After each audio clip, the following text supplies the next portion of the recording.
We're live. We're here. It's another Hey everybody. Tuesday, Wednesday, whatever day of the week it is for you.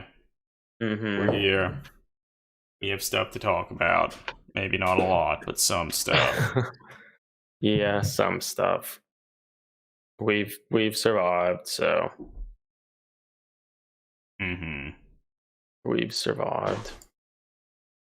I guess I'll admit, like, I haven't really been paying too much attention to like news and whatnot about Warhammer 40,000 and Warhammer. I don't Yeah, know. I don't think there's been a whole lot, honestly.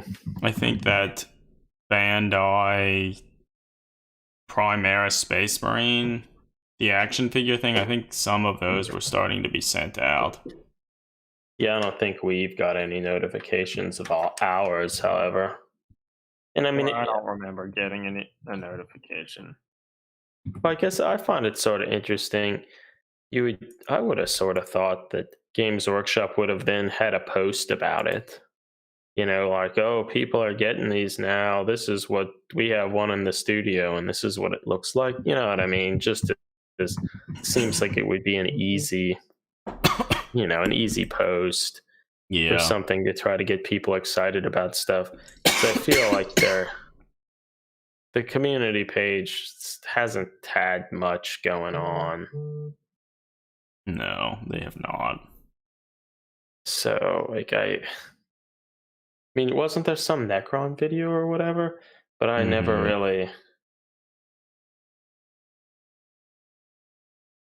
I I didn't watch it, so I don't. Yeah, I I didn't don't. watch it either. I did not watch it. I don't know. Do you think this my?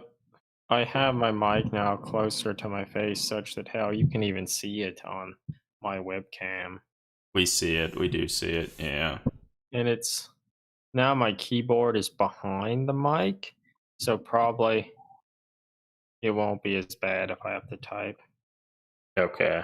Because or at least with this particular microphone design, it's picking most of the sound up from the back, or the front rather, and at the back is where it picks up the sound the least. So if you have something that's noisy in like the room you're recording that you can't get rid of, you're supposed to try to situate it towards the back. Hey, Eli. Yeah, no, because it's like a cardioid microphone pattern and also a dynamic mic. So the anything but the front, it should be kind of like an off-axis rejection sort of thing. So it should be better. It should be better. I don't know. Well, can we see it when you talk on the stream? Can we see it? Like I can see it in the Hangouts window, but I don't know if it's maybe cropped a little or not. It could be cropped a little bit. In When you're in the talking studio. and your photo gets larger, you can see it just fine. I think. Well, maybe no, you can't. Most of it's cropped out. Yeah, well, it doesn't matter. But yeah, I mean, I think it sounds a little better now. But well, I mean, not that it sounded bad before, but Yeah. I think in general, dynamic microphones have a tendency or they sound a lot better when they're closer. There's like a proximity effect that can often sound better. But I guess, admittedly, also often try to adjust it. I mean, I guess that's a USB microphone. It's attached with a USB cable, so it can't really adjust much with it. Yeah. But if you were using the XLR cable on the back, you could actually try to adjust it for a particular position you had it, such that the sound would be good at that distance. But I mean, Yeah. Yeah. whereas I think both Adam and I have Blue Yetis, which aren't necessarily the best for non-studio environments because they're not like dynamic microphones and they pick up a lot of room noise. And I mean, I guess it's in the evening and there's and it's also in the middle of the pandemic, so there isn't as much traffic and stuff outside here. But otherwise, like, because you can kind of pick some of that stuff up. But I mean, yeah, is what it is. Hey, Kelly, nice to have you on here too. Yeah, hey. Oh, And hey, Vox. Kelly. We're, and well, everyone's here. Kelly, we're probably gonna ramble on about inane things that might not be interesting. That's Yeah, it's what it's true. always like. Always doing that.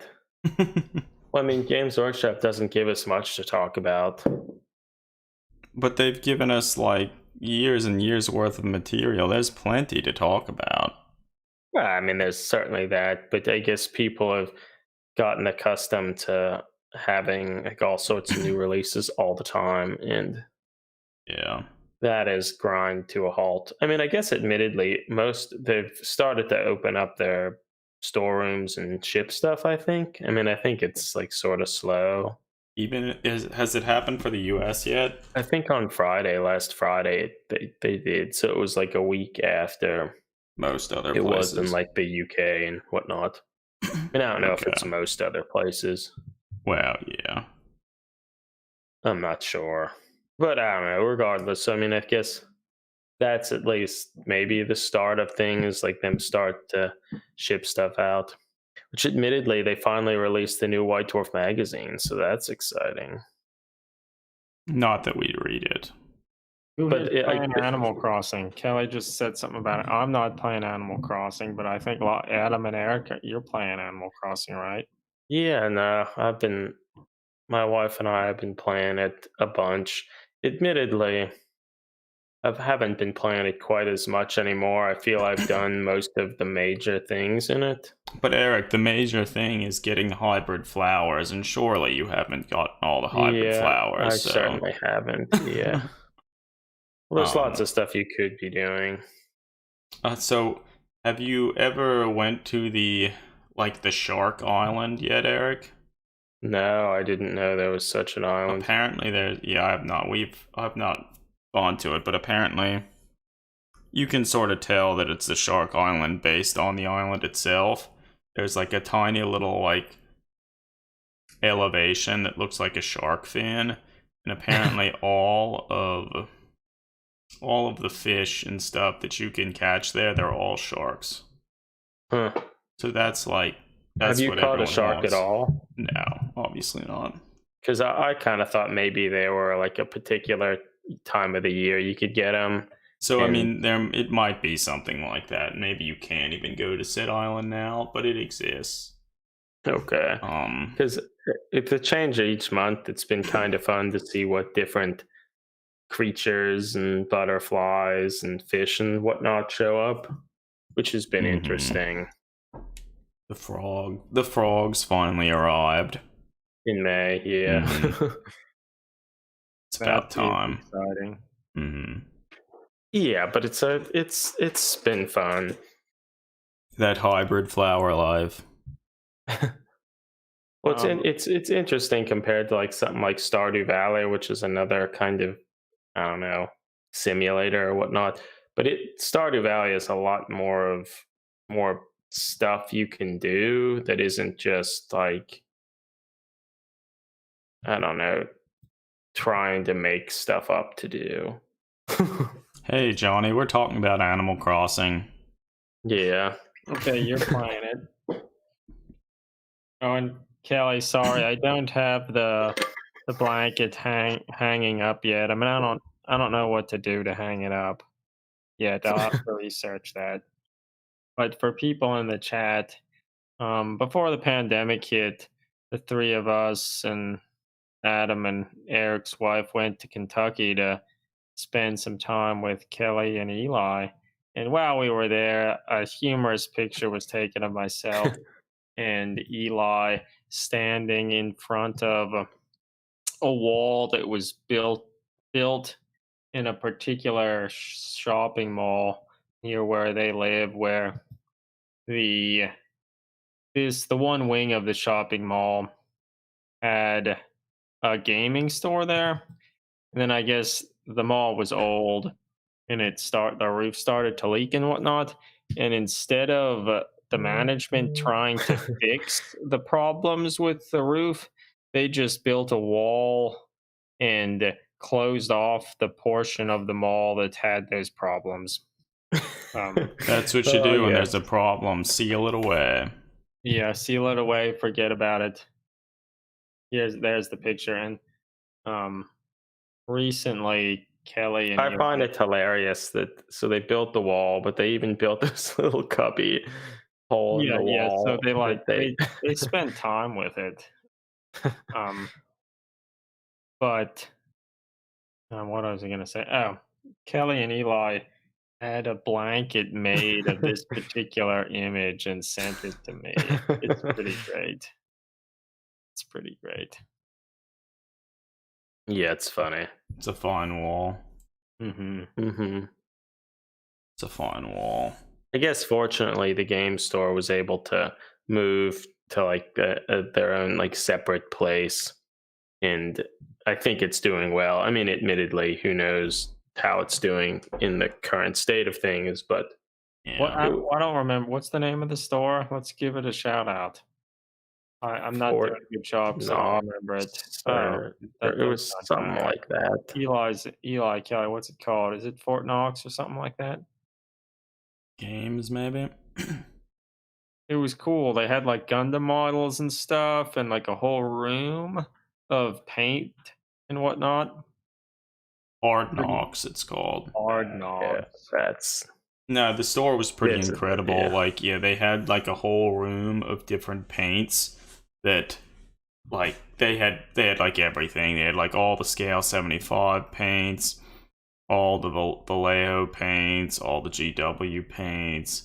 And I think they had a bunch of the like ammo stuff too. Like they had Make everything. minis. They Well, that's had, why like- you got your God Hand nippers, right? Yeah, they have like everything. What's the pair of nippers you have? God Hand nippers, like the I think it was 120s or- I think it was the original ones they made. It was SPN 120. It says on it. Yeah, there I feel the one that God Hand is known for, but they're not designed for really cutting larger sprue pieces like that some of the GW stuff has.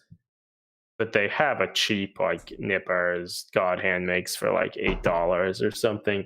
That's more just like kind of a cheap wire cutter sort of Yeah, thing. here it is. That's more designed to just cut It's like thicker pieces of a runner or whatnot. Yeah, and the main reason why you can't use it for anything too serious, like you can sort of see it here, it only has one blade, and it's super fine. So like, Yeah, and having now worked on some like gun plus stuff recently and seen sort of the runners for them, yeah, where the pieces attach are super thin, so yeah, it makes sense for that. Whereas like the GW ones, they're broader and get thin, whereas like I feel the ones for kind of the Bandai kits, they get really thin and then just have like a little protrusion of the same width connecting into them to cut off, so they're always very thin. and then finally Whereas- the Craftsman. Whereas I feel like the Tamiya one you have there is still nice, and it's good for, you can do pretty precise cutting, but it's still something that just cutting through the thicker sprue parts I don't think is the best thing, and it could eventually sort of cause damage to the blade. Yeah, they're pretty Whereas thin like too. the God Hand, certainly you wouldn't want to do that with because it could damage it. But yeah, I have one of those Tamiya ones, and it's nice. I feel ultimately spending some money on a relatively nice nippers is, I think, very worthwhile. Again, I think the Tamiya one that Adam you're holding there, it was like maybe $25 or something. So not. It's a good Yeah, general purpose one. It's just you cannot use it to cut any wire or pins or anything. You will destroy it. Yeah, and obviously that holds true for the God Hand too. No, Yeah, so I that- just got one of those Tamiya clippers because I'm maybe gonna try to start assembling some Gundam models. People who have been on the stream for a while know that myself, Greg, I don't do anything when it comes to the hobby. Or I painted a few Reaper Bones models 4 years ago. so And I mean, when I was 13, I painted an orc mech boy and an orc pain boy. That's my painting experience. And I assembled the old master of the Raven Wing on a land speeder and did a horrible job. At that point, I was maybe 15. I'm now 33, for context. yes, I can't really get a good. So even on the Tamiya nippers that I have, I don't even know when this happened, but I must have tried to lightly cut like a pin or something because you can kind of see a slight deformity up towards the top. I don't remember ever doing it, but it must Mine have come has from that. Mine has two very light deformities, and I know I never tried to cut a pin or something. So I kind of wonder if it was just I cut a thicker piece of plastic and it varies slightly. I've I had don't know. mine for 4 days, and I haven't. It doesn't look like it's fucked up yet. You haven't destroyed it. It's good. I mean, mine has this again. It's like a slight thing, but I mean, it still works fine. And like, you only really notice it if you really Oh, and then examine it here's closely. this is actually Eric's. He lent it to me. Then here's like a little cutters for like brass etching. Yeah, photo etch. Photo etch. Who makes that? Zeron. Yeah. You should have one of those too, because it is so much easier to work with brass etch if you have something like this rather than trying to cut all of the pieces with like an X-Acto blade. That just doesn't work. Yeah, if that is certainly true. I mean, I haven't done a huge amount of work with photo etch, but if you want to do it, it helps tremendously having something that's designed to do it, because it's so thin and so easy to bend as you're trying to cut it, and when you do cut it, you want to having something that's actually designed for it is good. But I mean, I think that's a general rule of thumb. Spending at least a little bit money on good tools is worthwhile, particularly in a hobby like this where the models are relatively expensive. You spend a lot of time assembling, painting them, and all those things. I don't think it's unreasonable to spend a little bit of money to get tools that will kind of facilitate that and make them the best they can be. Particularly when I feel like a good pair of nippers like this you could have for years and years. So Until you try to cut a pin with it. Yeah, don't do that. That's well, what you can still craftsman. use it. That's what the craftsman's for. Yeah, I bought a cheaper thing to cut pins and stuff, and they said it was good for wire and stuff, but I guess the pins that I cut, maybe they were steel or something and not, so it messes. It's all fucked Well, up. like I typically, let's see. Actually, do I have them here? Most of the pinning that I do is with these tiny little dress pins, and they're pretty hard. And they do a good job of really destroying. Do you know who makes those pins?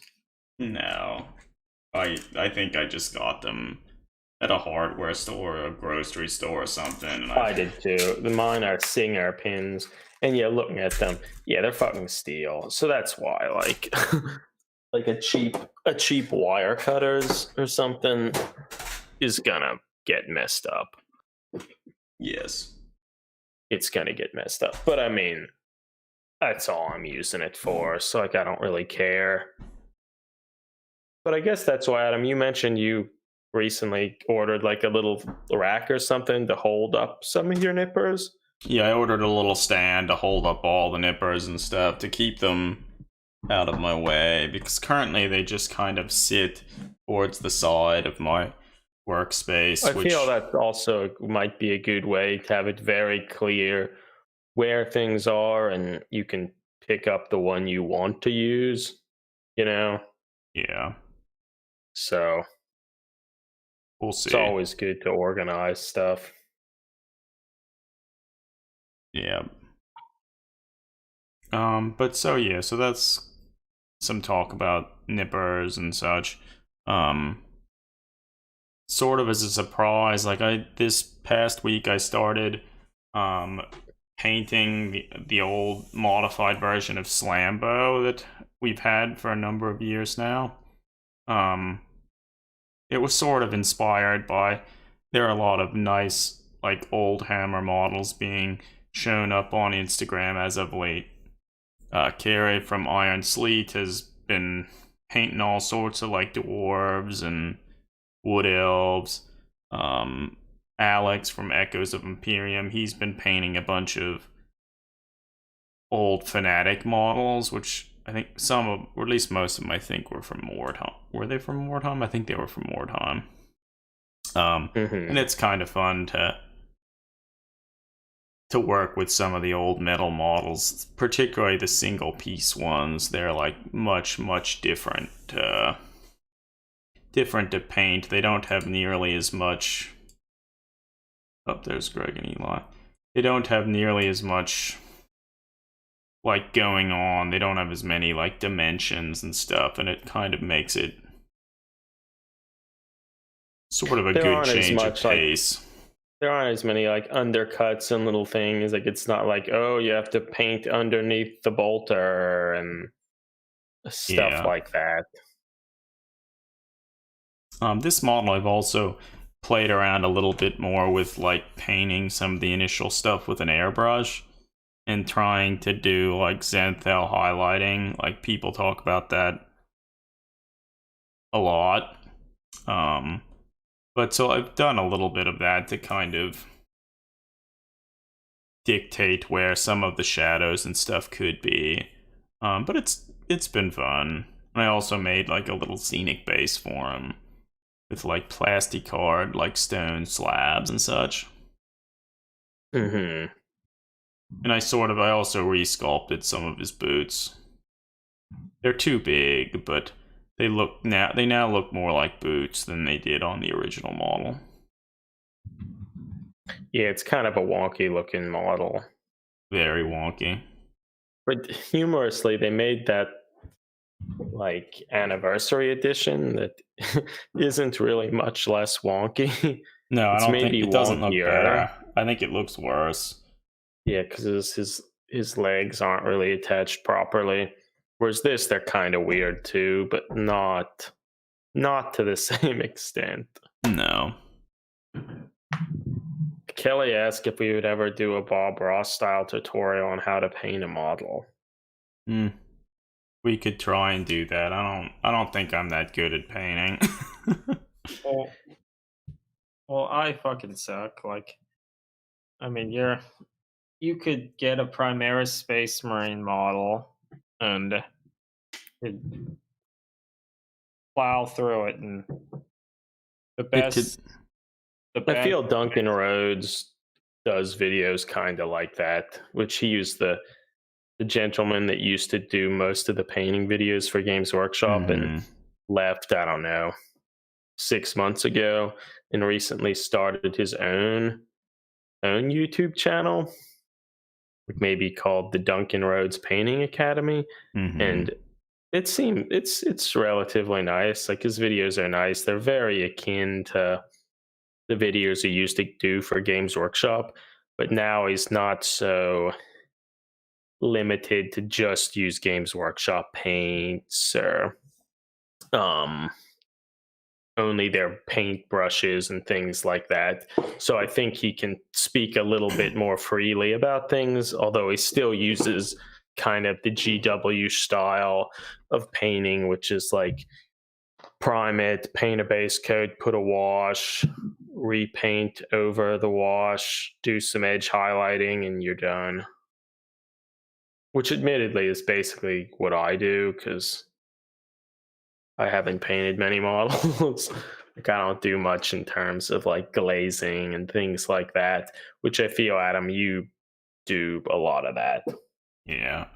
Which I mean, I suppose I've started to, but I guess I do.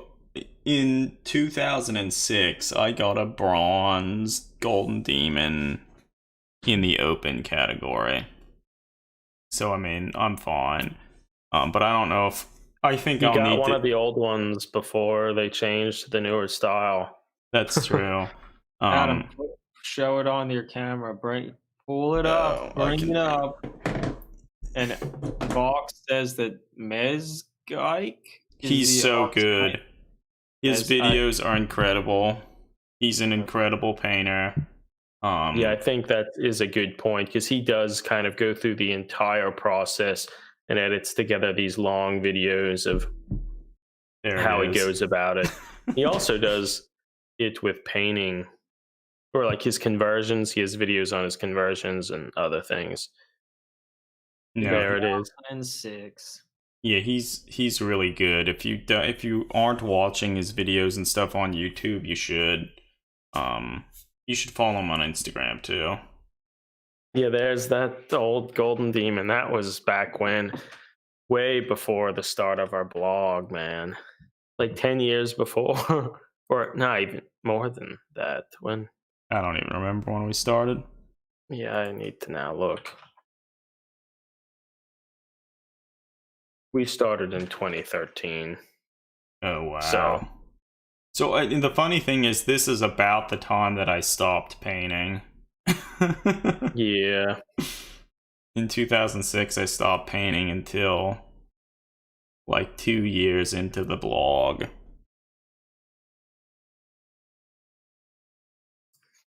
Yeah, so that was, like, what, 7 years before?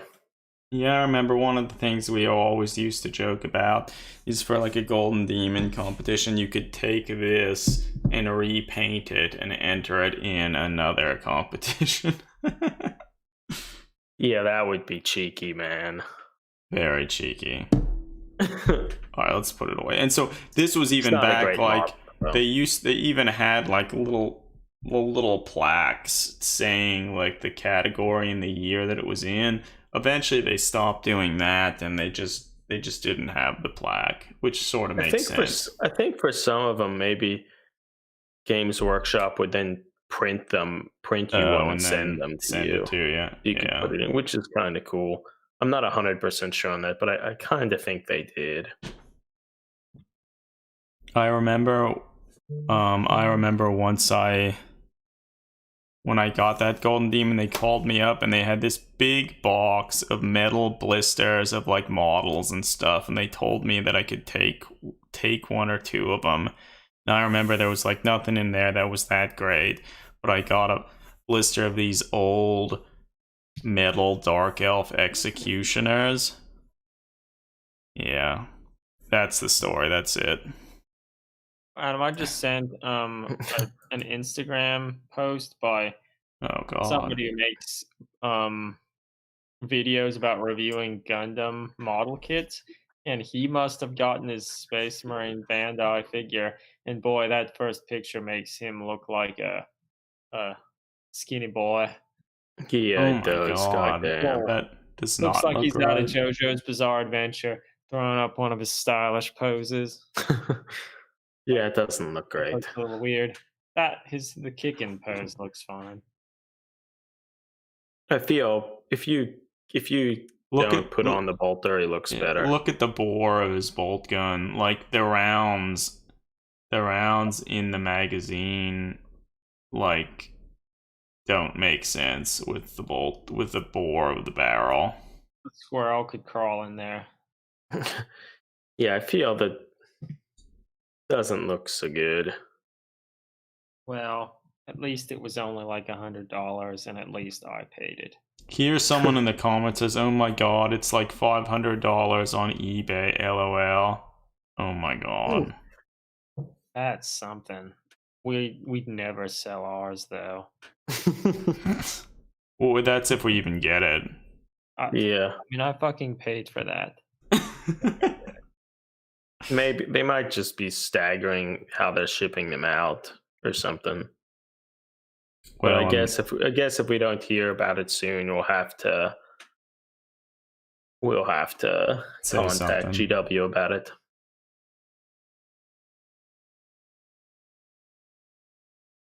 Yeah, I haven't. The last email I got from Games Workshop was from April 18th, and that was to tell me that I had successfully ordered that special Librarian Terminator model. Oh my god, you Yeah. ordered that shit? Remember the girl. So you ordered I that at the ordered same it, time. yeah. Oh yeah, that model is such garbage. Mm-hmm. They Such can't all be go- good, No, Yeah. they can't. but I can still buy them all.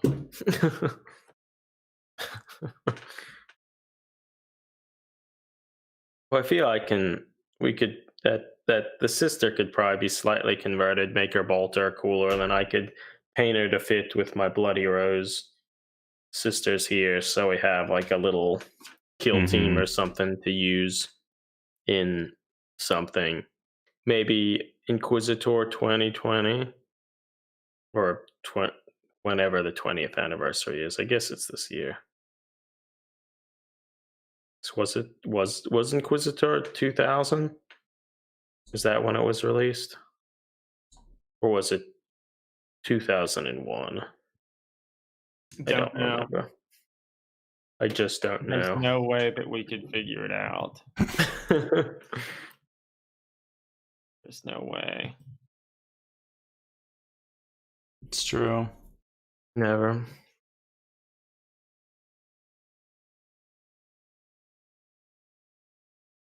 Or so we could also, once that Sister of Battle comes out, I could convert that, give her like a bolt pistol or something cool, and then just use it for some Inquisitor thing. Because we've been talking a while about the notion that I should probably convert a Sister of Battle with better looking weapons, but it has not happened. Yeah. Eli says some people like the idea of having their wrist and forearm shattered. Like that's the point of the bolter, right? I think so. I hope so. Yeah, well. Vox says, remember the good old pre-Wi-Fi days? If you didn't know the answer to something, you were just stuck not knowing. Yeah, it's true. Yeah. Things were very different. Not even that long ago. Remember the days when encyclopedias were something people used? Hardly. And they bought their Yeah. encyclopedia collections. Crazy. Yeah. That died. Sure did. That died. Yeah, but are people excited about Inquisitor 2020? I feel there's just some general excitement in the community at large since I think it was 2001 was when it was released. So it's coming up. So I feel like this year and next, I think there'll be a lot of general excitement about kind of, reliving that game, honoring its legacy, that sort of thing. And Echoes of Imperium are doing something with it. That there's been some kind of background stuff released on their blog.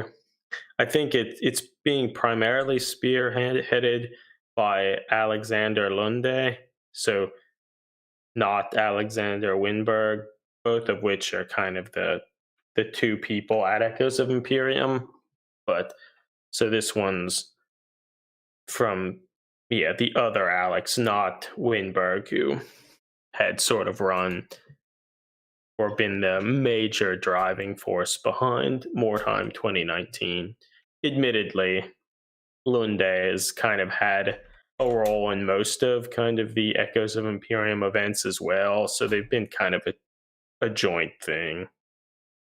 Yeah.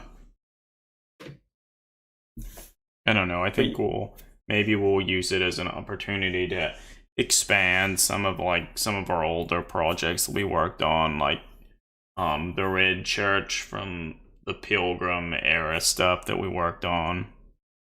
Would be a good opportunity to go back to that. Yeah, I feel it would be fun to kind of come up with what happened to the church after they failed to get the Pilgrim and all that stuff, how things may have kind of fallen into chaos and what just happened. Yeah. You designed that logo for the Inquisitor 2020 thing, right? Yeah, I did. I designed it with my feeble knowledge of Illustrator and Photoshop. But I guess I'm trying to learn and get a little better at it. Yeah, no, that's how you learn. Yep. You learn by doing. That's the spirit, Eli. Get some of those models done. Well, which I feel we've been kind of talking for a little while about recreating Roland, our headless guy, who was also kind of at the Pilgrim thing and was sort of a double agent in that church. So I feel recreating some of them would be good for that as well. Even if that wasn't our initial intention, why we were going to create them, it would still be helpful. Yeah. Well, that's why when I paint this little flyer, the lighter, that'll be useful. Mm-hmm. That's slowly true. assembling stuff for the use in games and whatnot. Mm-hmm. Well, so Eric, what have you been working on stuff? I started to do the base coats on the last sister battle that I have here with the flamethrower. It's kind of slow. Since it's in that base coat stage, it's not particularly fun. I just put the stuff off. But a lot of the base coats is done, so I feel an evening or two more of work on it, I'll get more into the more interesting points and it will be better. But in addition to that, I've been assembling another Gundam model. This time, still another 1/44th scale model. This Azaku, but it's a different grade. It's not like a high grade model. It's a real grade, which is just, I guess, so it's the same scale as the high grade stuff, but there are a lot more pieces and such, and it's, I think, supposed to be similar to their master grade Zaku, but just scaled down. And it's pretty nice. It's a lot nicer, a lot more parts than the goof I had assembled. A lot more articulation and such, and just a lot more kind of colored plastics and such that it looks better even if you haven't necessarily painted stuff. But also, I think it's interesting, particularly for some of these models, the armor plating and stuff was designed such that it moves out of the way and changes its position while you bend the legs. So a lot of the stuff was sort of designed in a way trying to think about how some of that would actually function if it were more of a real thing. And so it's interesting to see how they engineer all of that stuff. They're very different model kits than GW ones, because I think I'm sending some pictures that can go the one leg and how as you move it the different armor plates shift, like Adam said. That's the the flexed one. But in like the little cabling on the side of the legs, they actually like just give you a spring and you thread the little, I don't know, beads onto it, then attach it such that it can actually move around with stuff. Yeah, that's cool. And perhaps the most interesting thing of it is that there's like this internal frame for kind of like the skeleton of the model that it looks like there's a sprue with all these things attached onto it, and it looks like just a normal piece of plastic like on a runner or a sprue, but in actuality they're like pieces that are actually assembled together on the same sprue. It's like, let me send some. This is there's like a leg that you cut it out, but then you can actually bend it and move it around because it's actually like various ball and socket joints that were pre-assembled, cast onto the same sprue. I'm not really sure how they do that. Like, yeah, I feel it's pretty impressive, like technology to cast the stuff. Or I don't know. I think it's having trouble sending these images, but the whole thing, yeah, like this was made back in I think 2010, and I feel like the technology behind So it is like more advanced. this whole So piece that was just on the sprue, and you clipped it off. I clipped that off, and you can see the one little thing pointing up at you. That actually I turned up. It had been straight, but I think the next picture, which I sent to you, you can see I just applied pressure to it, and the whole thing bent because along some of the little joint sections, it isn't actually just one solid piece of plastic. There are Hmm. actually a bunch of pieces that were attached together, molded together. I think I sent one more that's actually the Oh wow, bent almost completely. And I think that's really neat. I'm also sending a picture of what the instructions look like, and you can kind of see it on the sprue and what they tell you to like clip off. Oh wow, look at that. And Hmm. yeah, so they show you sort of the stuff that how they want you to clip off, and you can kind of see it. There's like a little picture of a nippers there, and it's sort of hard to see in the picture, but they're saying like you want to nip this little tiny connection piece because if you once you cut that, you can bend it. Then I sent one final picture, which shows you kind of a cutaway schematic of how the leg looks like Whoa. inside once the armor plates are on it. And the whole thing like was just really surprised me because when I cut it out, I had just assumed it was one solid piece of plastic. But then it's like, wait a minute, this whole thing turns. So and like the arms are like that as well. So it's really interesting. I've heard a lot of people don't really love the design because over time the sockets kind of get worn out such that they don't hold their position as well.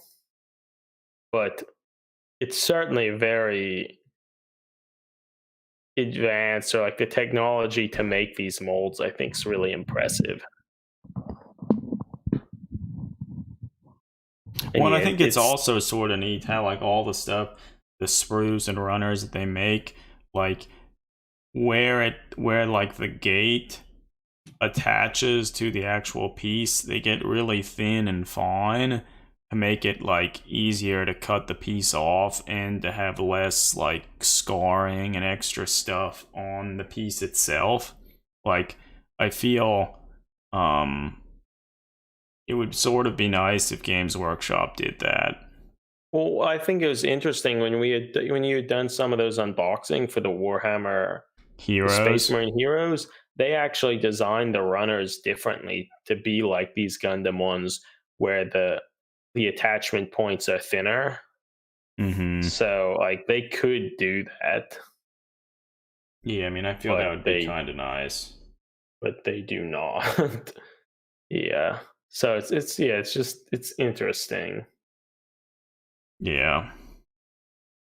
It's But I feel very some of these interesting. models, like the little inner frames, could very easily be used to build all sorts of cool stuff. Well, I think you had mentioned that it's nice that the attachment points are so thin. I think in the more recent models, most of them are the pieces are undergated, such that you don't even really have to clean the stuff up. You can clip them off, but you never actually see where the cut was because of how It's the hidden. pieces go together and Hmm. such that it hides all that stuff, which I think is also pretty impressive. Which admittedly, GW has certainly gotten better about like mold line placements and such to like hide some of that stuff. Particularly for But their vehicles and stuff. yeah, but these are different. Which I mean, admittedly, they're a lot larger, and just the whole design kind of ethos of it is different. These are like they're trying to get closer and closer to not needing painting or something, which is why even though this Zaku I'm working on is essentially just green, there are I think at least 4, maybe 5 different green sprue types, such that there's like a variation in the color for the different armor panels, without any painting or anything like that. So it's pretty neat. Like even on the foot there are like 3 sort of points of articulation just on like the heel, like right at the toe. It can move up and down a little bit, and on like the back heel and such. So there's a lot of different articulation points. It's funny, like the little Zaku's and stuff, they have really bulky, like lower leg armor. They're sort of very reminiscent of like Space Marines and stuff, like this Yeah, it's stupid, true. like bell bottom looking armor. Yeah, it's very true. I wonder if some of that stuff was like a partial inspiration for that design because it is a pretty iconic looking Mm-hmm. design. It's very, very much a part of the Space Marine look. Yeah. But yeah, so I've been working on assembling one of those, and I recently actually found out it was actually from a Mig Jimenez, the gentleman who like is behind ammo of Mig, like those paints. He does kind of hobby streams now and again, and also has a YouTube channel, kind of talking about how to use some of his paints and whatnot. And just, I think it was on Sunday sometime, he did a stream, I think on Facebook, in which he kind of talked about some of his techniques and whatnot. And he mentioned that you can, if you don't really want to paint a model, you just want to leave it like plastic like this, but you'd like to do some weathering, you can just paint like acrylic paints onto regions and then use just pure alcohol or like 96% alcohol to like blend that paint in. Hmm.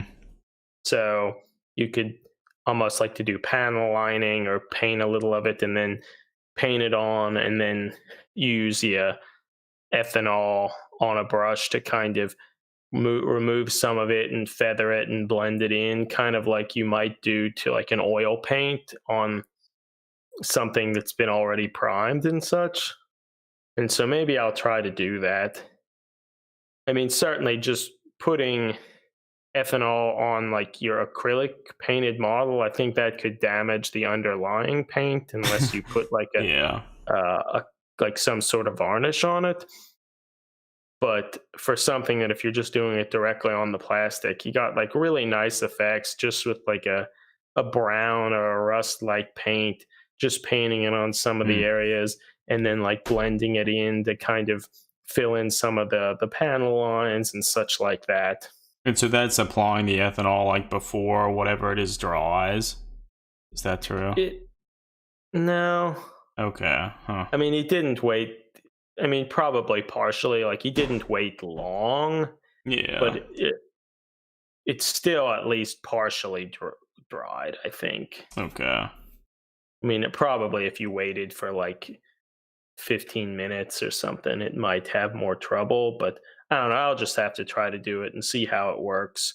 Because as he mentioned in the stream, which I kind of found out, that enamel thinners, which you tend to use for, like for if you're working with enamel paints or oil paints on models, they do not react well with a lot of the plastic Bandai uses, and they can crack and such, which I found out on the last. So that's, I guess, partially why he was using this, and that like just alcohol itself doesn't have a problem.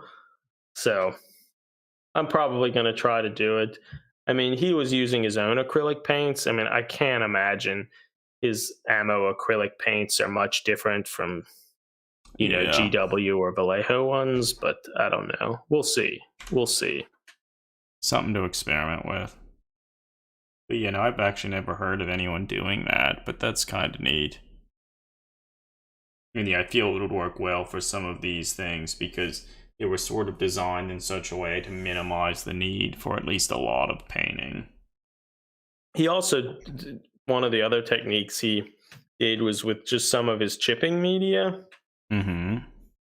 Which, people use that a lot, but he actually used it in combination with some of his like enamel products as well, in which he sprayed like 2 coats of the scratching effect or chipping media on top of like an already painted like Zaku, like one of its leg sections, and then with an airbrush sprayed on some like engine grime like enamel, and then just with water used it like kind of you do to chip off like acrylic stuff, and got kind of a similar like scorched, gritty, grimy look to it.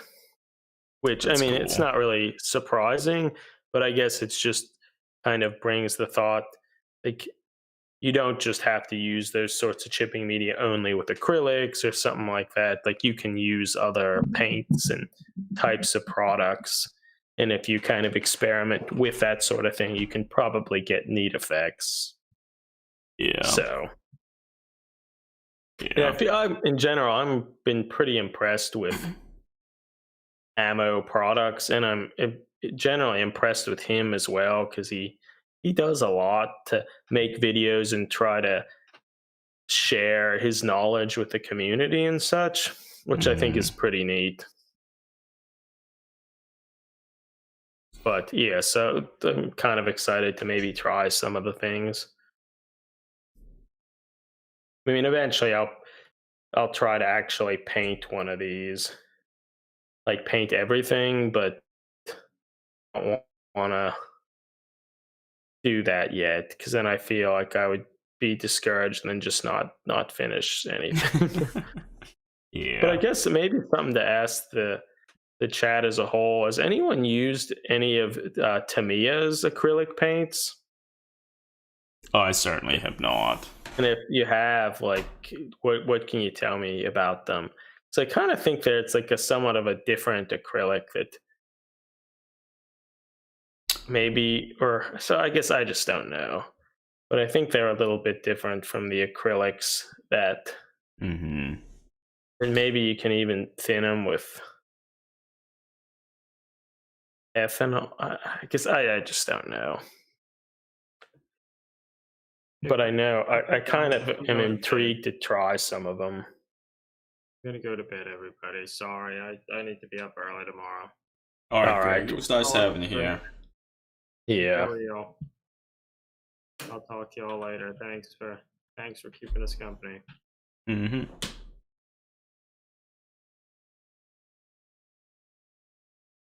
No, but I mean, it's also interesting, the little that I've just looking around to see like how people paint different types of models, like a lot of the Gundam models and stuff.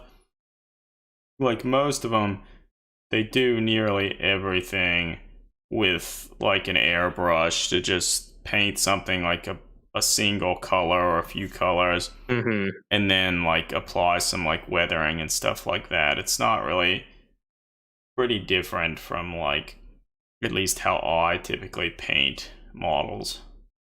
Okay, Johnny says. So they make Or- it. Tamiya makes a thinner that's alcohol based. Yeah, because that's what I was just saying here. Yeah, I think that they're both like Vallejo and Tamiya. They're still like acrylics, but Tamiya's are like alcohol based. Okay.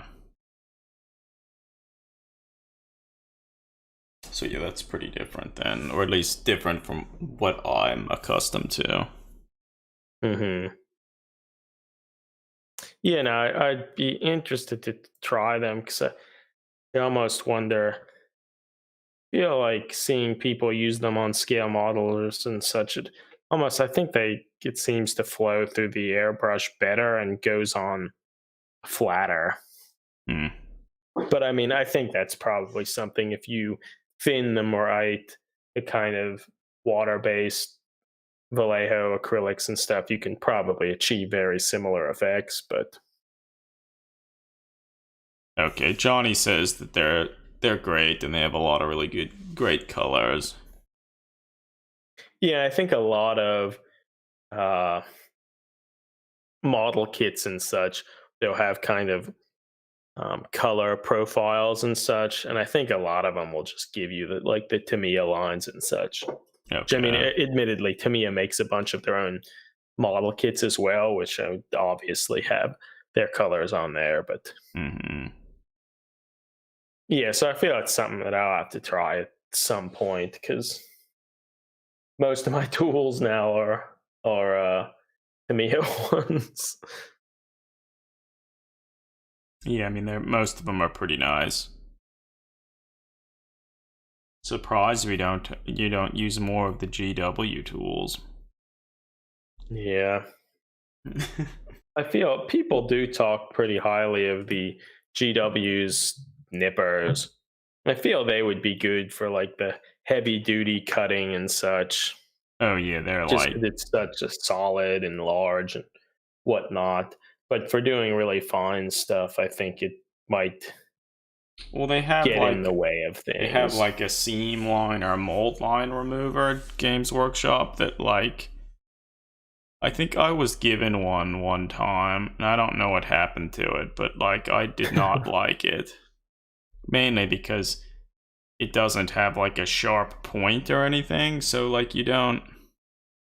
What's so big, like you can't get into the small fine areas. Like I'm sure it works pretty well for getting mold lines off like the fat edges of Space Marine legs and whatnot, but Yeah, you but need to do the mold more than lines are that. everywhere. Yeah, so you don't want to just remove a little of it and then say, okay, it's all right. Let's look at. And because of that, yeah, I feel just like a hobby knife, X-Acto blade does a good enough job because it is thin.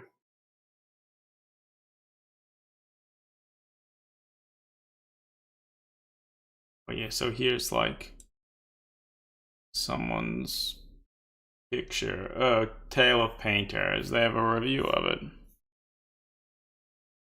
This is from a while ago.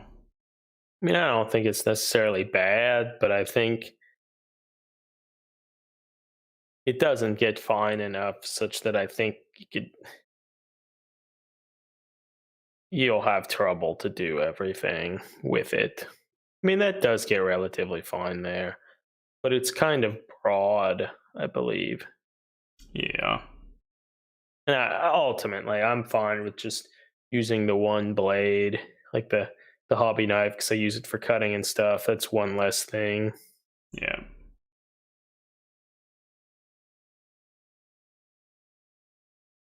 Yeah. No, that's sort of where I've always come from as well.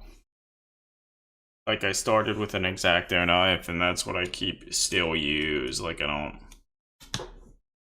feel the Yeah, need to with the get something trusty else. size 11 blades. Mm-hmm. Yeah.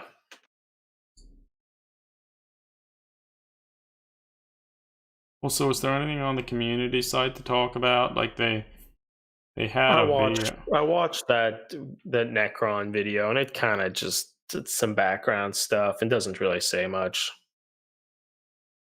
I feel it's probably talking about that scientist character, whatever his name is. The guy that's like pooling, disintegrating the flesh off of like Yeah. that. I mean, Yeah. maybe there are some other Necron things coming, which would be nice if they did. Yeah, hopefully they release something else. Maybe some Necrons that are actually standing rather than squatting. Mm-hmm. Dave mentions that he backed a Scale 75 paint Kickstarter and it comes with something like that as a stretch goal. I have to admit, I didn't realize Scale 75 had a Kickstarter. I didn't either. Is it like a newer thing, or was this a while back? Huh. Yeah, I don't know. It's hard to keep track of all of that stuff. Yeah, there's always a new Kickstarter.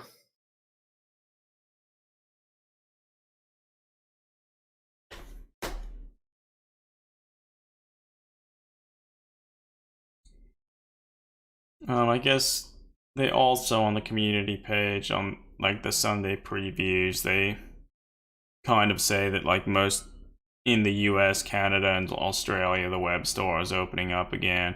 And there's not really anything too interesting in there. They do have a neat painting that they showed there, which is probably the neatest thing in the whole article.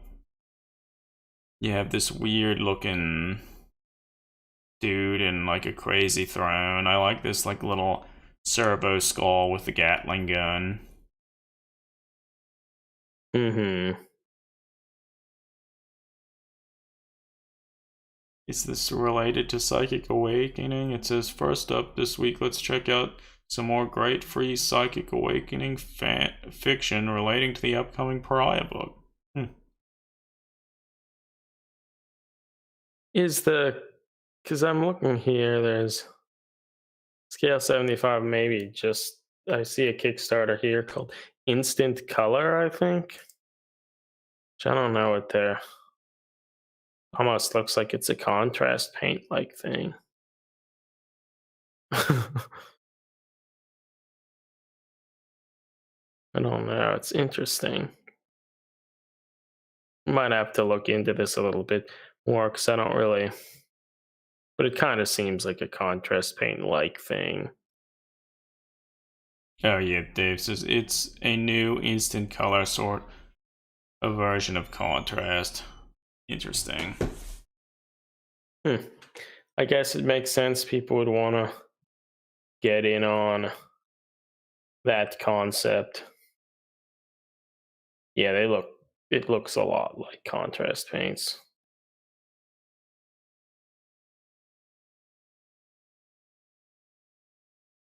Yeah. No, I hope with some of the new stuff they actually do a little more with the Necrons because they haven't really received anything for a long time. They should make some new flayed ones because so far all of the models of the flayed ones have been pretty rough. The ones that dress themselves in the skin of their victims. Mm-hmm. Yeah, they're not great. They're one of the main things in the Necron kill team, and like I think you can still only get them as what's it, Foncast. Wait, for Texas here says in the lore, Silent King's body actually is swole. He apparently has robotic muscles. So like synthetic. Could be cool. Alright, thanks for joining us, Kelly. Mm-hmm. Yeah, I briefly watched the video and didn't pay too much attention to it. But towards the end there were kind of pictures of like kind of hieroglyphic looking. Oh, thanks for the follow too, Vortexes. I guess it's been a while since I've really read like any of the lore about the Necrons. Like I feel The last time it really was when they released one of the codexes, but that was like a long time ago when they. Yeah. Yeah. And I sort of remember when that was released, they sort of retconned a lot of the stuff from the original, like, Necron releases. Or maybe I just don't remember the stuff well enough. But, like, I used to sort of think they had more of an unknown, mysterious, like, background where they didn't really tell you a whole lot about who they were or what they were. And then they really fleshed the hell out of it later on, and they made them more into, like... Tomb Kings? Yeah, more like Tomb Kings. But if it's true that they make, like, kind of a Primarch tier sort of unit with this Silent King thing, that would be cool. Because I feel the more they go out, branch out into some of the other races and give them, like, interesting, powerful characters, and it's not just Chaos as a bunch of demon Primarchs and Gilliman's running around, I feel it would make things more interesting. And it would be not, like, I'm sure it would be a big, impressive model, but I feel that would make sense. Yeah. And, like, I guess anything focusing on an army that isn't like the Imperium or Chaos would be a really welcome addition. A really welcome addition. I mean, now that they finally, like, remade Gaskell, so that's something. I mean, for better or worse. Yeah, but I guess they released him in that, like, box with the Space Wolves and stuff. Yeah, with Ragnar. And, like, I don't think... They probably won't release anything else. No. Which I feel they've done a lot of that as of late.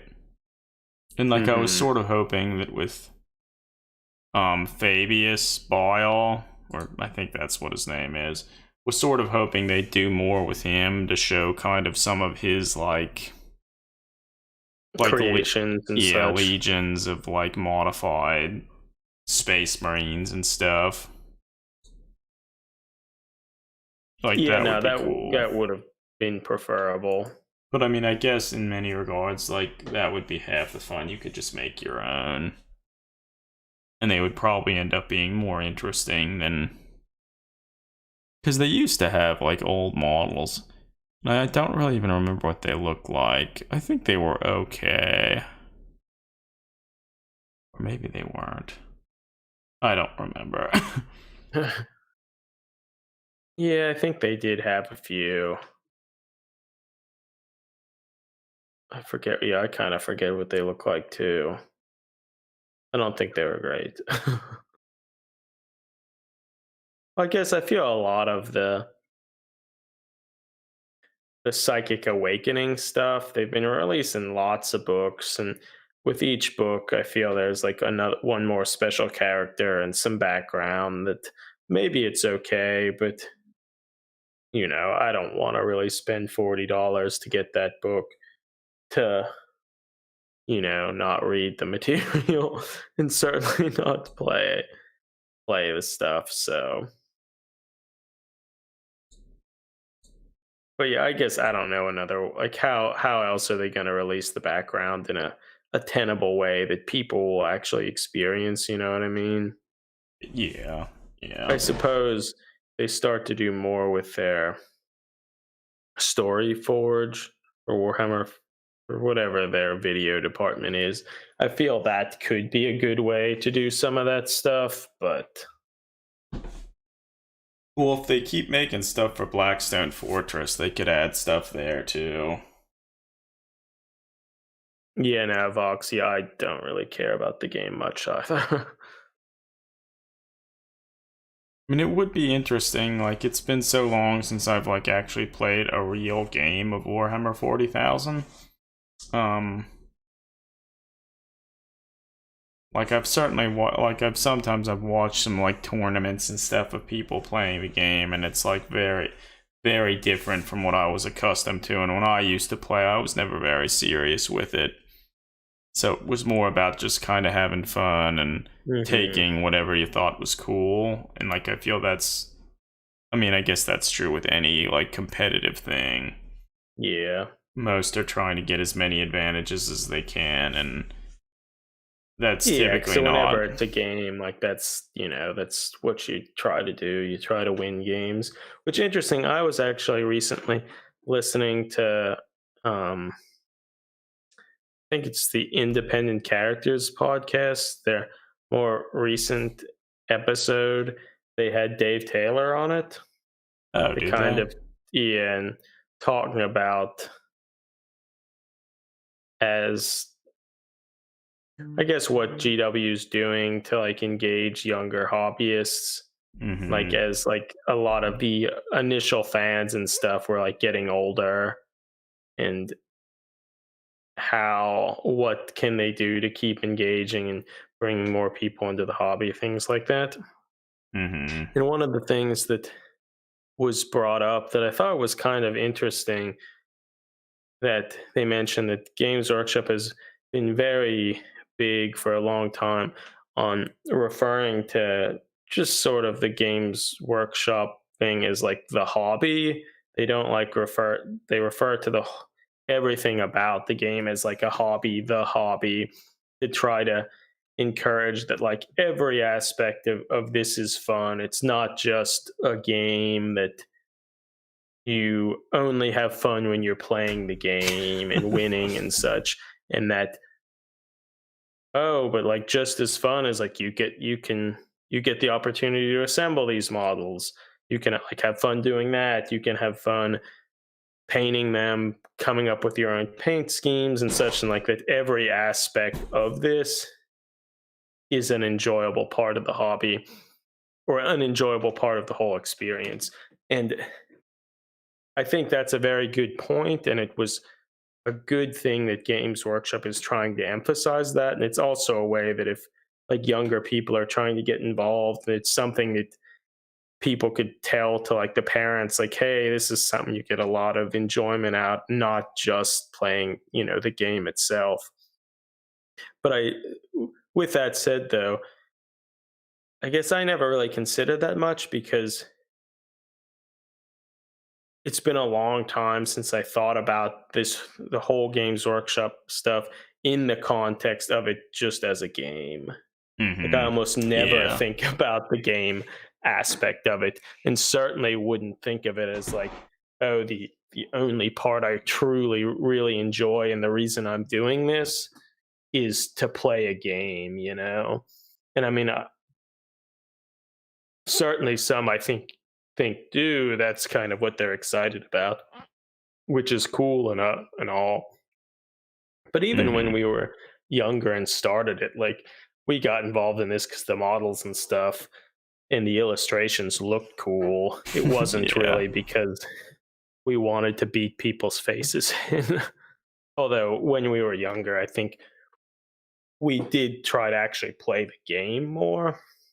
But with that said, I think the hobby element and all these other things, the building, assembling, painting, coming up with background, converting, all those things have always been what I like the most.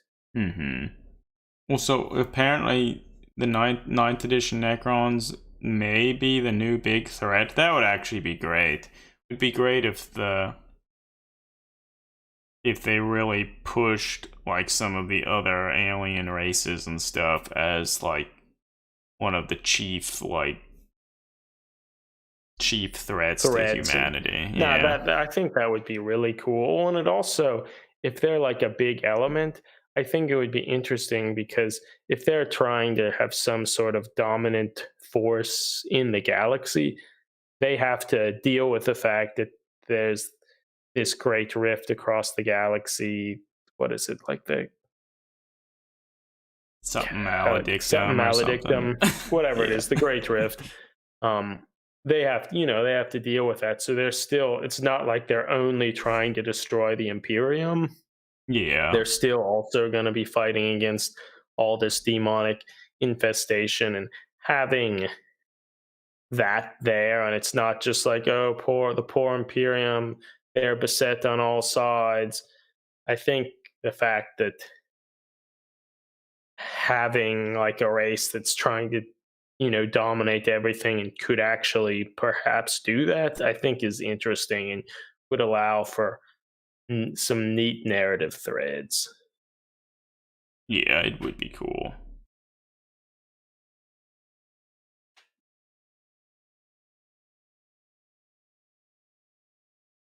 Yeah, I think everyone wants more unique themed Imperial Guard. I feel Back in that's the in terms day. of Imperium stuff. That's certainly the thing. Like, I don't need more Primaris or more Space Marines or things like that. I would just like to see some like nice Imperial Guard.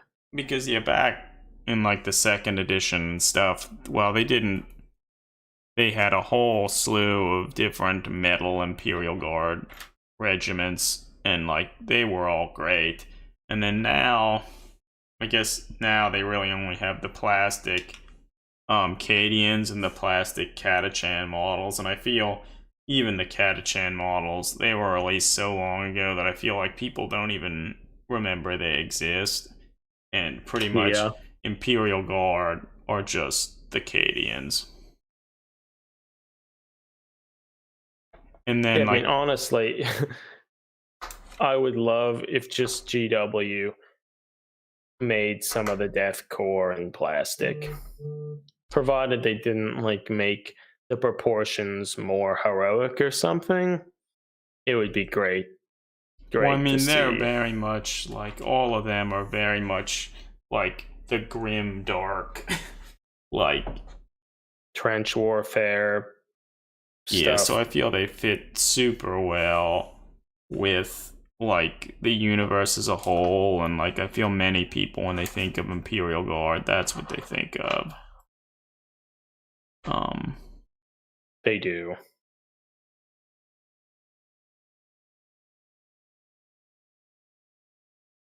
And yeah, Vox, the Catachan plastics do look pretty bad. They do look terrible. I mean, I remember when they first came out and was really excited about them. I mean, you can I still think use that was some of the about when components. Dan Abnett's the first and only, the first Gaunt's Ghost novel was released around that time. It's like that was talking about cool Imperial Guard, which those Cadian models are not that, or Catachan models are not that. I mean, I guess it was still nice to have, plastic models, but yeah, still they aren't. They haven't aged well. They haven't aged not. well.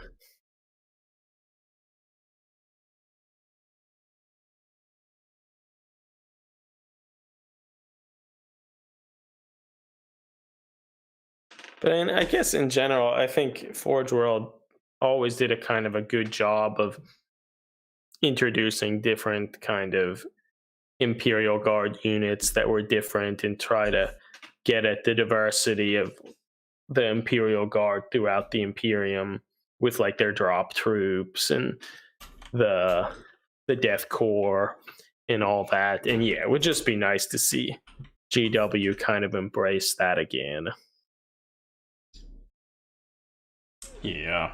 And particularly now that Cadia was destroyed, it seems like now's as good a time as any to go back and make some new models. Hell, even if it was just Cadia Reborn type thing, and like how the most prolific shock troop of the Imperium shifted and changed or something, would still be fine. One bad thing is like they not long ago showed the Catachan special like model or whatever. Like I hope he's not what we have to look forward to if they do more with Imperial Guard.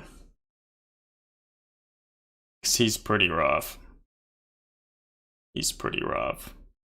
I don't think we have too much to worry about that. I agree. I think it's just another limited character model, which admittedly wasn't there another.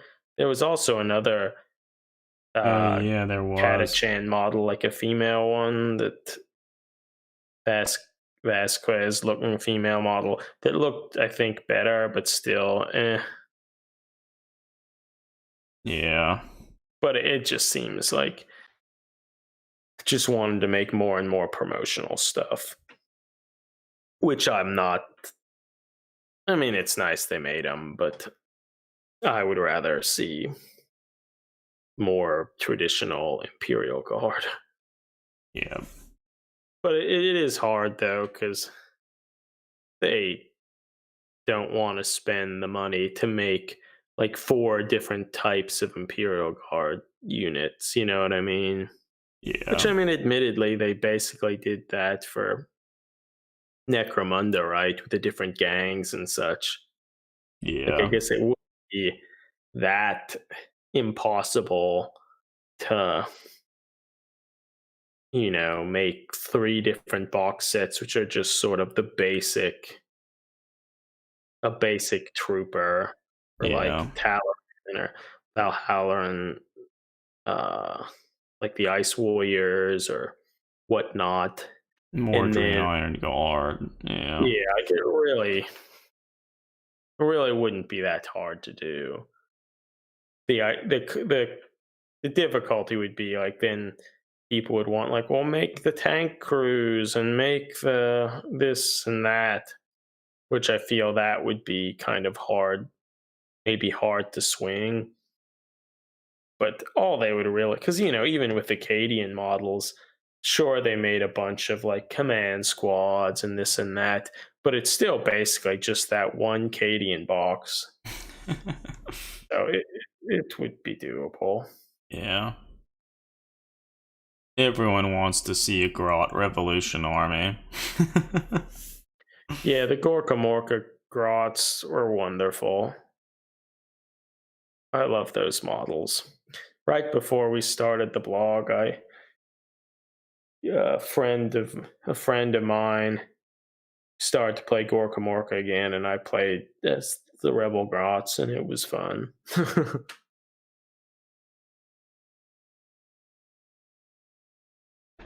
Yeah, Ward Sylvania, yeah. Certainly the tanks are reusable. I mean, I feel people would maybe want the little tank crew stuff, but it certainly wouldn't be needed. And people could easily enough just take a head from one of the major boxes. But I think you're right. They would want to have the squad box. They would certainly need the heavy weapon teams. And the command squad, they should probably have that too.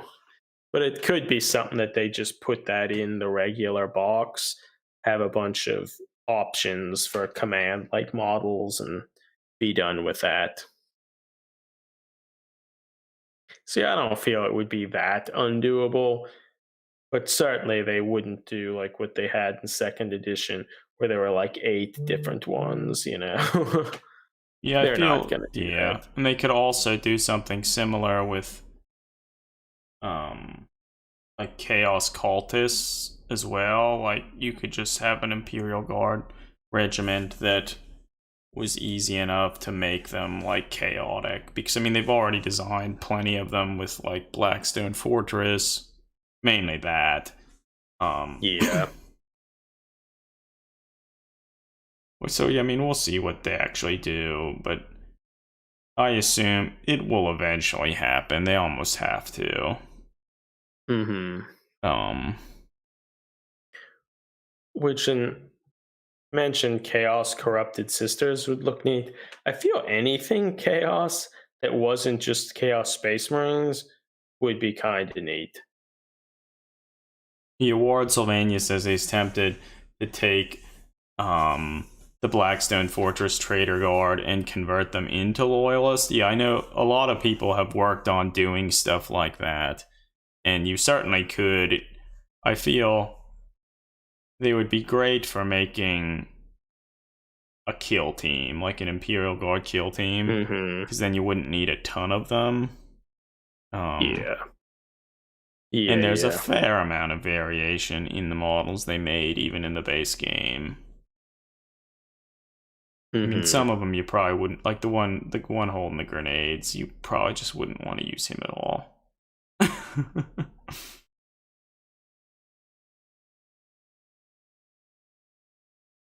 Yeah, but I feel just any other kind of chaos model, it's not just the Space Marines, would be a good way to develop sort of the insidious nature of chaos, and which I think Dan Abnett always did a pretty nice job in like his First and Only stuff, kind of portraying the Blood Pact, the Sons of Sec, and some of those other things, and how they kind of have different priorities and military structures and stuff like that. And I think the more you can explore those elements, and it's not just like, oh, they're so totally evil, makes it's more intriguing and more interesting.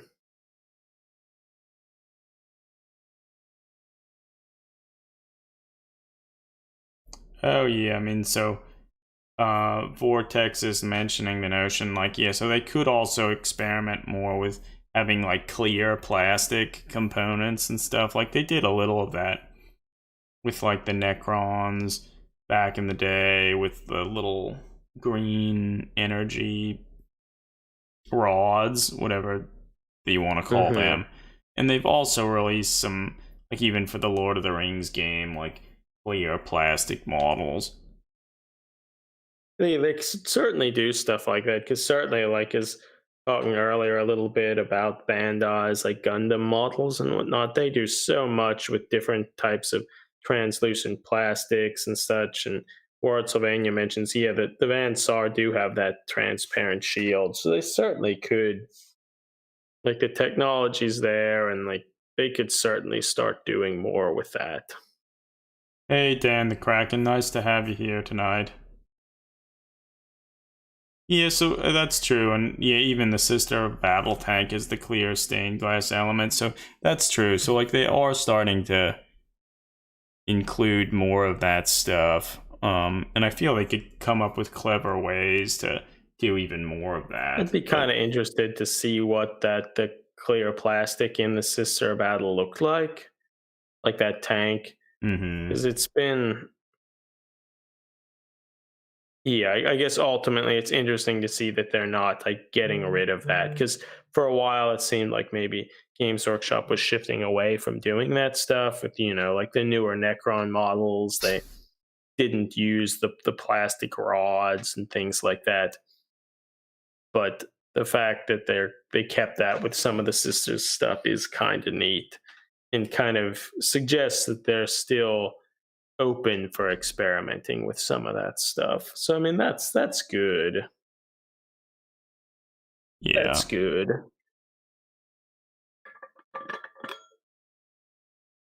Let's just hope they never start making pre-painted models. No, it's true. But I mean, I guess so that to me, that's why like it's interesting, like Bandai for their Gundam models and other sort of scale models. They certainly don't make pre-painted stuff, but they're like nicer models. They're designs that you just assemble them and they look kind of like they are painted.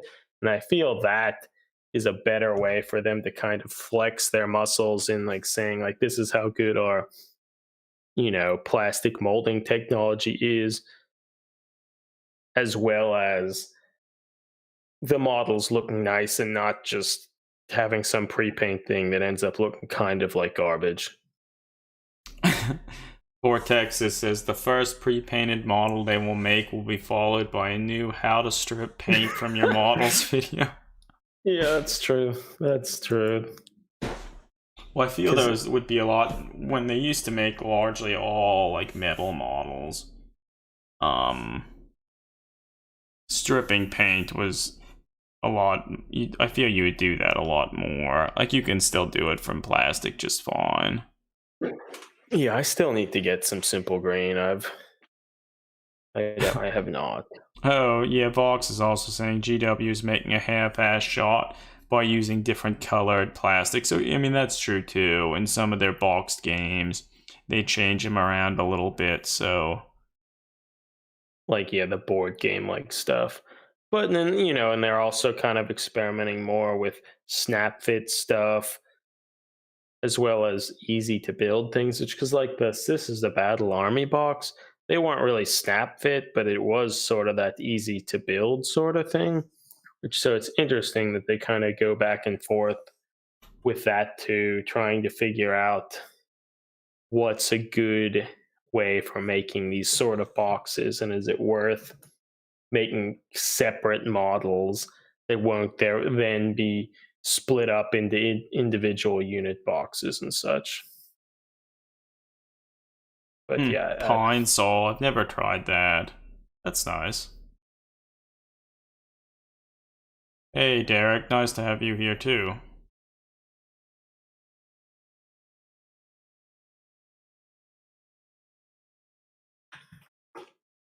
Yeah, I mean, some of the push fit models in GW's games, some are really nice, and others like leave a little bit to be desired. Derek the Viking, is this? Are you our Warhammer old high school Warhammer? But Derek, you have a small icon in YouTube here that makes it look as though that may be you. Well, I guess regardless, it's nice to have you here.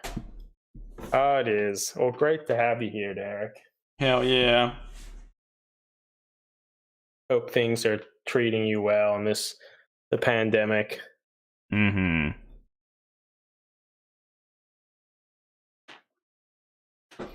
Yeah, because I mean, I guess we were talking a little earlier about how Games Workshop has always been trying to emphasize the whole thing is like a hobby and that every aspect's enjoyable.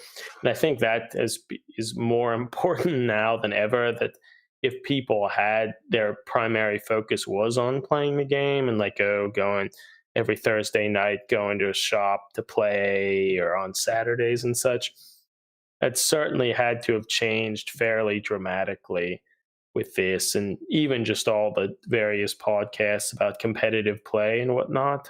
Yeah. There just isn't as much to talk about because all those tournaments that were going to go on haven't happened.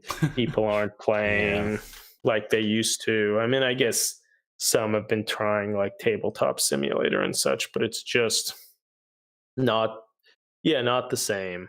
Not quite, yeah. But if you can spend some time to actually paint some stuff, that's good. I guess for that, what are people in the chat working on if they are painting stuff? 40K stuff. Derek, you maybe painting some Flames of War stuff if you're still playing that.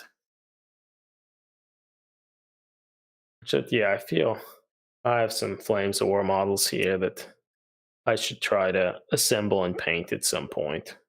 Hey, Meandering Shade. We're doing pretty well. Things are treating us fine. Vox, I know, is working on a bunch of like Mordheim-esque models for... I think it's gonna be like one of the Vampire Counts warband.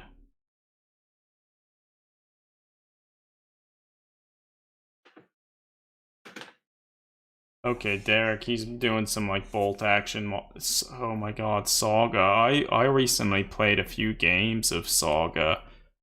It was the Age of Magic one, though. I don't know which way you have Saga. SPQR. I don't know what that one is. I mean, Saga was initially kind of popularized because it was like kind of stuff around historical stuff, which I feel... I think the original one was with like Vikings and stuff. Yeah, I feel that's more interesting to me than shoehorning magic stuff in. But I mean, I guess if it's a good system. Okay. But from the games you had played... Age of Vikings. Yeah, so that was I think the original. the few games that I played of Age of Magic, it was certainly interesting. They tried to force you into using slightly larger armies than I think Saga was originally intended for, and I don't know if I love that as much. Oh, SPQR is the skirmish part of Hail Caesar. Okay. well, because you were playing with Dave Taylor, like you're part of his group, right? Mm-hmm. Because he even mentioned in that Independent Characters podcast episode how he was building like a Slaves of Darkness, like Age of Sigmar Chaos Army sort of thing to go along with some of his what do you call it, war cry models and such, because you had been playing that earlier as just like another way of kind of building that sort of Age of Sigmar army, but being able to use it in some different game systems. Yeah, whenever you're building like your little war bands and stuff, you can always oftentimes think of ways to use them in all sorts of different types of games, depending on what people around you are playing, if there are people playing stuff. Nice, Dave. Nice to hear you're still working on some of those hate figures. I'm still. I haven't had an opportunity to read any more of the graphic novel, which I've not read any of Hate. I mean, it's not long. It's not long. So actually, Derek, you weren't here close to the beginning of the stream, but I started painting a very old Citadel Chaos Warrior to kind of change up the pace. So I feel like he could be pretty good for like Warhammer Quest or something. Mm-hmm. Not that I've ever played that, but yeah. I think a little, Eric. Yeah, then the like Silver Tower and whatnot. Well, and I guess the other one, Hammer Hall, maybe it's called. Yeah. Which, I mean, admittedly, you played Blackstone Fortress, which is basically the same game. Okay. It just doesn't have like a shooting mechanic. I mean, it is a little different, but it still uses a lot of the same sort of stuff. Finding like a group of people to play with can be hard. Like I feel like we have played very little over the past 10 years or so. Yeah. Very, very little. Which is very fine. little. Well, it's also sort of interesting because I don't know, maybe it was the Inquisitorum Facebook group, and someone had a post about, oh, like what are some, like Inquisimunda, Inc. 28 game sessions or like events people have put out. And, people came on saying like the general stuff like, oh, The Pilgrim by Iron Sleet, Mordheim, Outguard, some of that stuff. But then some smaller things were also mentioned. And someone mentioned that he and his like group of friends just finished like kind of a Necromunda campaign, Inc. 28 sort of campaign in Baltimore. Huh. Which That's is where like you are, Eric. Yeah, it's just like, that's something else. And I guess it just comes down to it that there probably are more people in your area playing and doing this stuff than maybe you realize, but it can be hard to sometimes connect. Mm-hmm. Even though, I mean, admittedly, it's still easier than it had ever been before, or certainly easier than it was 10 years ago because of the advent of Instagram and Facebook and stuff, how they're used so much in the hobby now. But even with that, it can still be kind of challenging. Yeah, I mean, if you're not out there actively looking yourself, it's gonna be hard. And we're not looking. Box. Admittedly, some of the games like Mordheim and stuff, some of the older ones, I feel that would be harder to find. But We'll see, Vox, when you're finished making your Mordheim warband, you can just use them to play Warcry. So bam, people might be playing that. I don't know.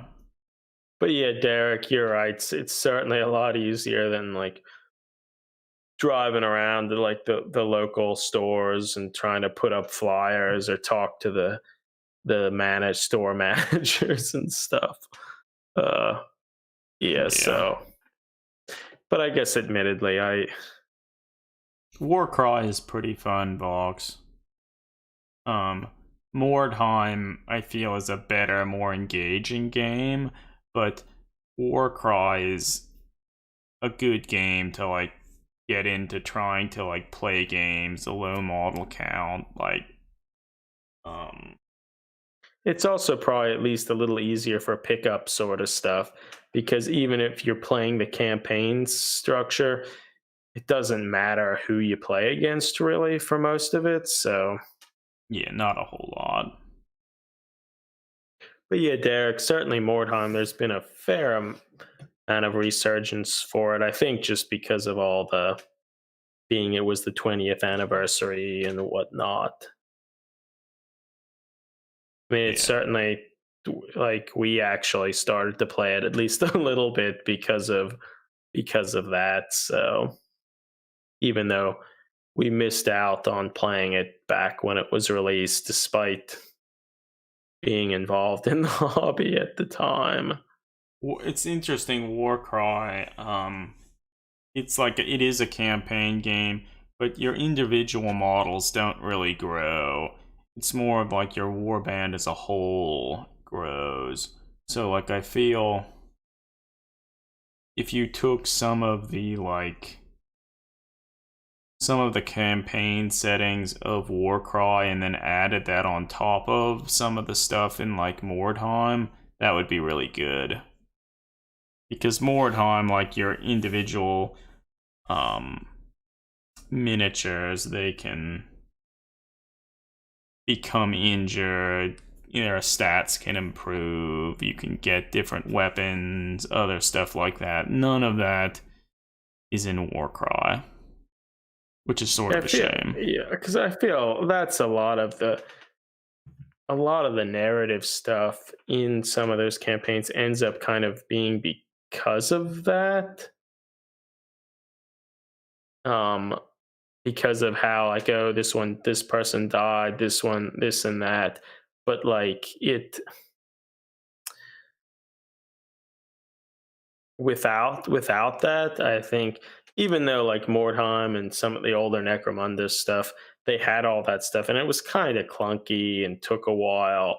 But even still, I think there was so much fun and excitement about it, and it helped kind of drive these sort of narratives and rivalries and such that I think it was a very important aspect of the game. And even with Mordheim, like all the searching for treasure and such, how they had all those tables that you'd roll to see how much wardstone you found. And if you rolled like doubles, triples, quadruples, like you would find extra stuff. And even though that didn't really play a huge element in the actual mechanics of the game, it's certainly like that was world building. Oh yeah, the first game created the setting and such. Then I think that was really important. And taking stuff like that out removes those other ways to build like the setting in like Warcry, for example. Well, Eric, the first game of Mordheim we played like last year, your vampire, like he died, and then in that the phase after the game, he ended up falling down a well. yeah, he did. So it's and then like he had to miss his next game. Yeah, so like all of that stuff is just kind of great. I mean, even though like most of the stuff it might not matter that much, it can sort of help add other ideas and stuff that you can kind of work into like a story behind them, which is fun. Mm-hmm. Yeah, Derek. Yeah, I think we did play a game or two, but we never really went out and bought any of the models or did any real campaign stuff, which was sort of unfortunate. But I mean, heck, at least we were playing stuff. Yeah. Meandering Shade, once the pandemic dies down, you should try and find the time to meet up with Neil 101. That would be great. No, I mean it's easy not to meet up with people even if they're close, like even if you know they exist. Oh yeah, I mean, like Dave Taylor probably lives like less than 30 minutes away from me, and Yeah. I mean, I guess you've started to a little bit, but yeah, it's hard. Different circles and Yeah. Well, so Eric, what are you thinking? Like, I feel maybe we could wrap the stream up soon. Like, we've talked in circles yeah. about a bunch of things, and Nah, yeah, I feel hopefully soon there'll be some more information about what's happening with the Necrons. agreed. And I guess you'll probably be further along painting Slambo there. Do you think there was at least some talk about maybe you trying to stream a little painting him? Do you think you're going to try to do some of that? Try to get used to doing that? Yeah, I feel maybe in the next few days I'll try and stream at least once of me doing more painting on the model here. So that could be fun. So if you're around, feel free to tune in and talk with me as I paint. But yeah, thanks everybody for joining us tonight. It was fun chatting about all sorts of stuff. I guess keep safe in this sort of troubling time. Keep enjoying the hobby, painting, whatever it is you find the most enjoyment in. Yeah, no, take advantage of any time you have. Do some hobbying stuff. Maybe finish painting something you didn't think you'd get around to. Yeah. Well, yeah, thanks everybody. We'll talk to you again soon. Yep, see you, everybody. Over and out. Stay safe.